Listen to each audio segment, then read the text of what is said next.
అందరికీ నమస్కారం అండి. నేను మీ మొహమ్మద్ ఇస్మాయిల్ బేగ్, ఆంధ్రప్రదేశ్ స్టేట్ వక్ఫ్ బోర్డ్ డైరెక్టర్ మాట్లాడుతున్నాను. నిన్న మా తెనాలి నియోజకవర్గంలో ఫ్లెక్సీల తొలగింపు సందర్భంగా జరిగినటువంటి వివాదంలో 2 విషయాల మీద నేను నా ఒపీనియన్ని పెట్టదలుచుకున్నాను. ఎందుకంటే జనసేన కార్యకర్తగా మరియు జనసేన పార్టీలో ఒక చిన్న నాయకుడిగా అది నా బాధ్యత.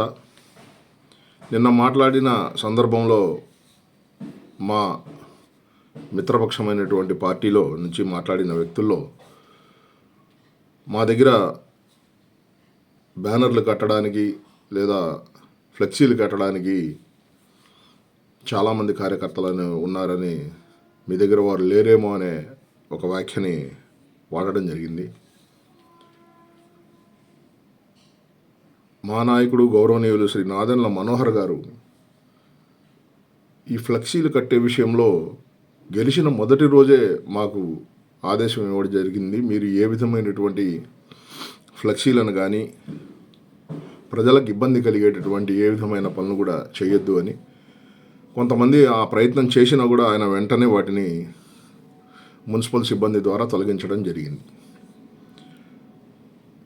ఈ సందర్భంగా నేను ఒకటే చెప్పదలుచుకున్నాను. మా నాయకుడు మాకు అనుమతిస్తే ప్రతి వార్డులో కూడా కనీసం 100కు తగ్గకుండా ఫ్లెక్సీలు కట్టే కార్యకర్తలు మా దగ్గర ఉన్నారు.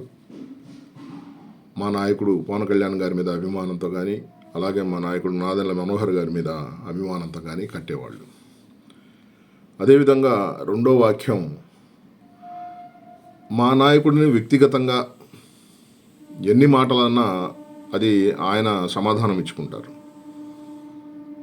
ఆయన సమాధానం ఒకటే, ప్రతి విమర్శకు కూడా మౌనం. ఎందుకంటే విమర్శకు విమర్శ సమాధానం కాదు. పైగా మనం మిత్రపక్షంలో ఉన్నాం కాబట్టి విమర్శల జోలికి పోకపోవడమే మంచిది.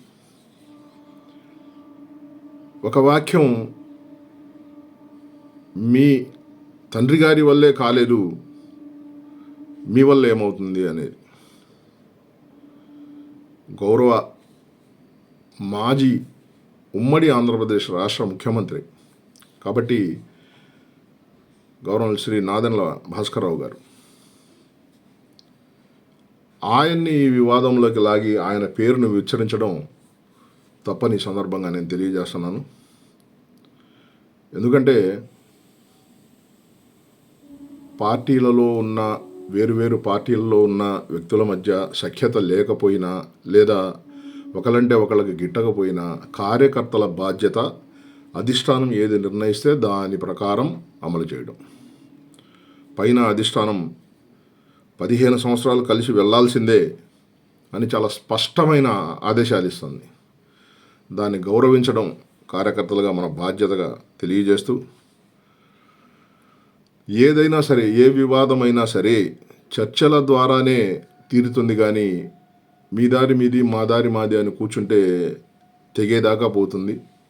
కాబట్టి అలా కాకుండా ఏదైనా సరే, ఎటువంటి సమస్య అయినా సరే చర్చల ద్వారా పరిష్కరించుకోవాలని, దానివల్ల మంచి ఫలితాలు వస్తాయని, ప్రజలకు మరింత మేలు జరుగుతుందని తెలియజేస్తూ సెలవు తీసుకుంటున్నాను. జై హింద్.